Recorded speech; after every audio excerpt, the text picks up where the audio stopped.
Damn! Okay, hej alle sammen og velkommen tilbage til min YouTube-kanal.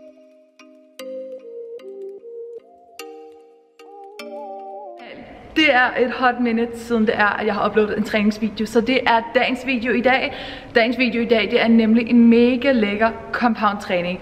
Det er den perfekte decembertræning nu, hvor vi alle indtager nogle ekstra kalorier, så vi virkelig får dem puttet into work. Så vi virkelig får noget ud af vores kalorier. Måden jeg rigtig godt kan lide at træne på her i december, det er noget compound og tung hypertrophy træning og plyometrics, som jeg har allerede uploadet en video af.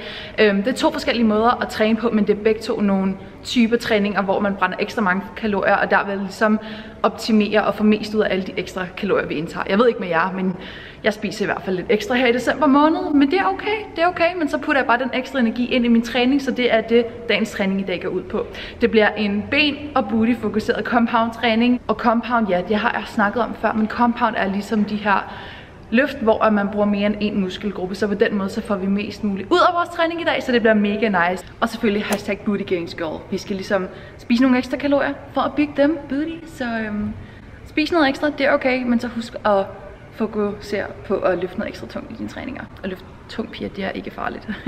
Hvis I kan lide dagens træning i dag, finder den behjælpelig, husk at give den et like, da det virkelig hjælper min kanal. Og så skal I huske at abonnere for flere videoer, der uploader videoer 1 til 2 gange om ugen. Men lad os komme ind og gå i gang med dagens træning i dag.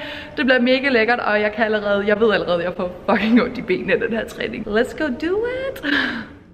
Jeg kan godt love jer for, at efter den her træning, der havde jeg simpelthen så ondt i benene, så ondt i min røv. Så det er den perfekte træning til her i december, hvor vi virkelig får brugt nogle af vores ekstra kalorier til at lave nogle gains, piger.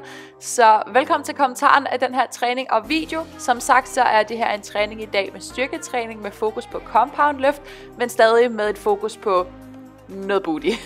Som altid så har jeg skrevet hele træningen i kommentarfeltet nedenunder, så der kan I bare gå ned og screenshot træningen, så I selv kan tage den med op og træne. Første øvelse i dag, det var 5 sæt af 8 gentagelser af den her øvelse, som er sumo dødløft. Sumo dødløft er en compound øvelse, men i forhold til den konventionelle dødløft, som jeg plejer at vise jer, så har den her en lidt anden stilling, og det vil altså selvfølgelig sige, at det også rammer lidt anderledes. Det der er med sumo dødløft, jeg super godt kan lide, det er, at det går lidt mere i benene, det går lidt mere i din booty, så hvis du har en compound træning, du gerne vil fokusere lidt mere på din ass, så vil jeg helt klart anbefale sumo dødløft frem for konventionelle dødløft. Vigtigt, ligesom altid, keep din core tight, og så virkelig squeeze, når du er på toppen af øvelsen. Jeg har været i byen i går. Jeg er så fucking bløj. Det er virkelig sæt. Det var 2 sæt, og vi er allerede ved at dø. Næste øvelse, det bliver nogle hip thrust, og egentlig så havde jeg optaget de her clips oppe i selve træningscenteret, hvor jeg ligesom prøvede at forklare jer det. Men nu hvor jeg har set dem og hørt videoklipsene, så er der simpelthen for meget larm til det, at jeg kan bruge dem, og at I får noget ud af det. Så nu snakker jeg bare over klippet alligevel. Det jeg prøvede at forklare her, det var ligesom det her med, at man skal tukke sin mave ind og holde den stram, fordi at ellers så kan du få ondt i lænden af at lave den her øvelse. Så igen, keep your core tight, girl. Okay. Øvelsen her, hip thrust, jeg har vist den mange gange før. Det var også noget af det, jeg sagde. Men jeg elsker seriøst hip thrust, og du bliver nødt til at lave hip thrust, girl, hvis du gerne vil se progress i din booty gains. Det er absolut den øvelse, der har givet mig de fleste resultater, og jeg bruger den altid i en eller anden variation i alle ben- og booty-træninger. Virkelig, hvis du ikke har lavet hip thrust før, hvis du ikke har brugt dine bentræninger, booty-træninger, så skal du til at inkorporere det. Det er en super fed compound øvelse, og fordi at man har den her stance, så kan du også løfte forholdsvis meget vægt, hvilket er nice, fordi at det vil sige, at vi kan have en større progressive overload, og altså få nogle flere gains. Yes.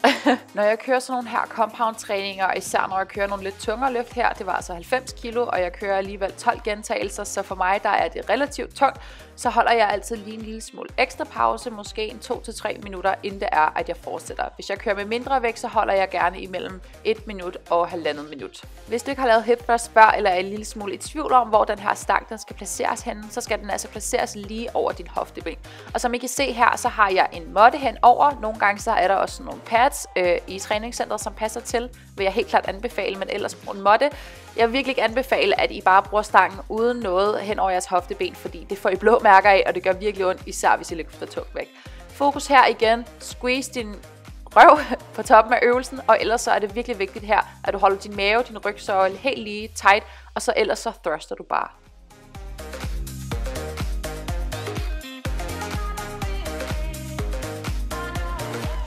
Efter mit sidste sæt her i 4. øvelse, så tog jeg lige en burnout, og det vil sige, at jeg bare tog vægten væk, og så kørte jeg ligesom bare videre, indtil det var, at jeg ikke kunne mere, så jeg ligesom kørte øvelsen helt igennem. 12-15 gentagelser plejer at være der, jeg når efter sådan 4 runder, så try it. Jeg havde virkelig ondt i mit røv her, men det er mega nice. You need to try it.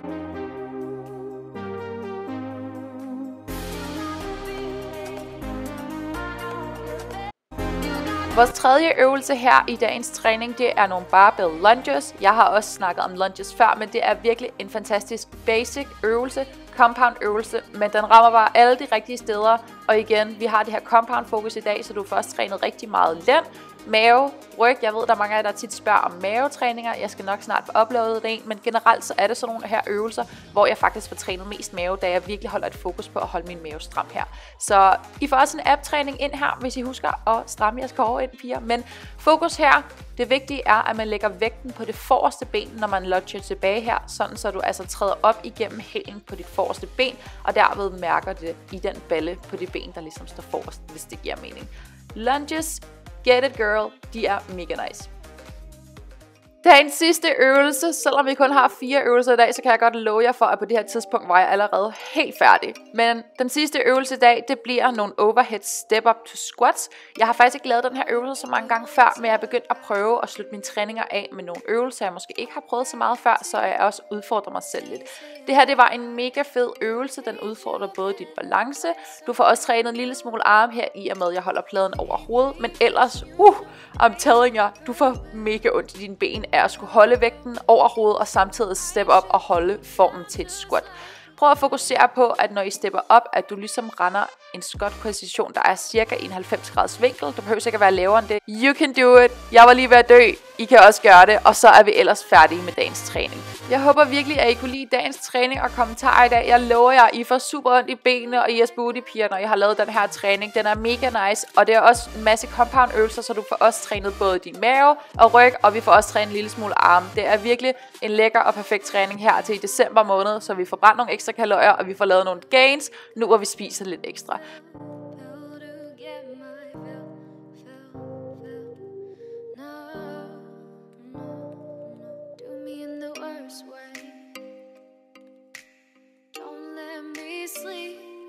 Hvis I synes, det er for udfordrende at bruge den her vægt hen over hovedet, no worries, det forstår jeg 100% godt. Så kører I den bare uden en vægt og holder overkroppen stille i stedet for på den her måde.